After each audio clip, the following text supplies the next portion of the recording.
засолништата, односно центрите за згрижување на лица, жени жртви на семејно насилство се едни од најбитните услуги кои што се неопходни на жените за да можат да излезат од кругот на насилството, меѓутоа и да останат безбедни.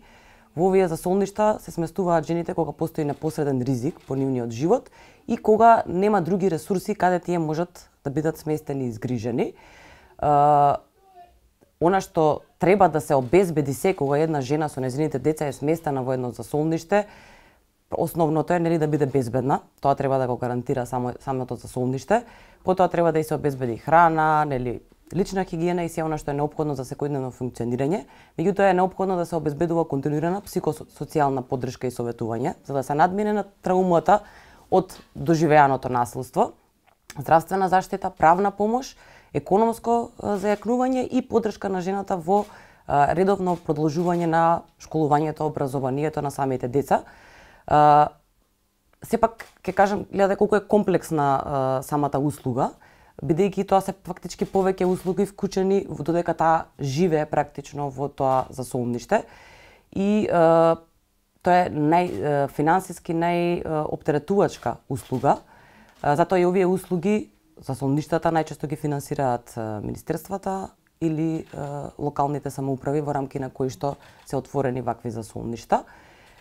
Министерството за труд и социјална политика минатата година направи голем чекор со тоа што отвори повеќе вакви засолништа на територија на Република Македонија, особено надвор од Скопје. Меѓутоа, сепак останува предизвикот во однос на квалитетот на самата услуга,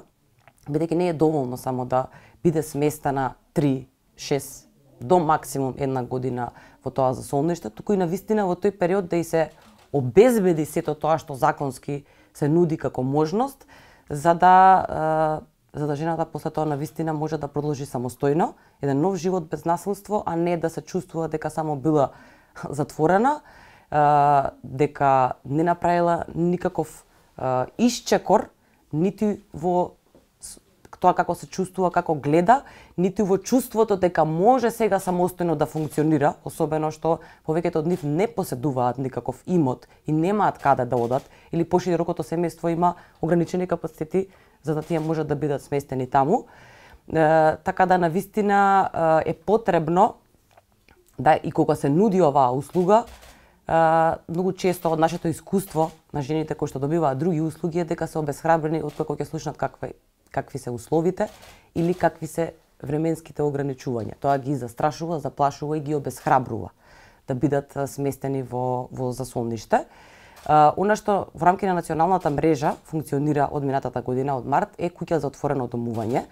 Оваа куќа е засолниште, меѓутоа е засолниште за жените откако ќе го поминат шелтер центарот, односно откако ризикот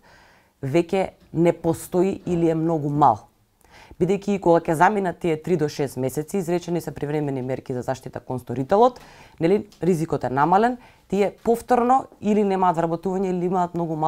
мали финансиски примања и не можат да си дозволат самостојно да живеат под кирија со своите деца и токму затоа во рамки на оваа куќа жените можат да останат од 6 до 24 месеци и да добиваат поддршка во однос на домување, поддршка во однос на образование за децата, поддршка во однос на економско зајакнување нивно, што е неопходно. Тоа е низ процес на кариерно советување и финансиска поддршка и психосоцијална поддршка. Значи сите 5 компоненти се постојано во континуитет обезбедувани, нели секоја жена во различен процес и различно време е потребно за да може на сите 5 компоненти да биде стабилна. Меѓутоа со тоа што додека е во куќата, таа не плаќа режиски трошоци, не плаќа ништо по однос на храна, по однос на лекарства, практично може да прави заштеда за после некој период да може да продолжи самостојно да функционира.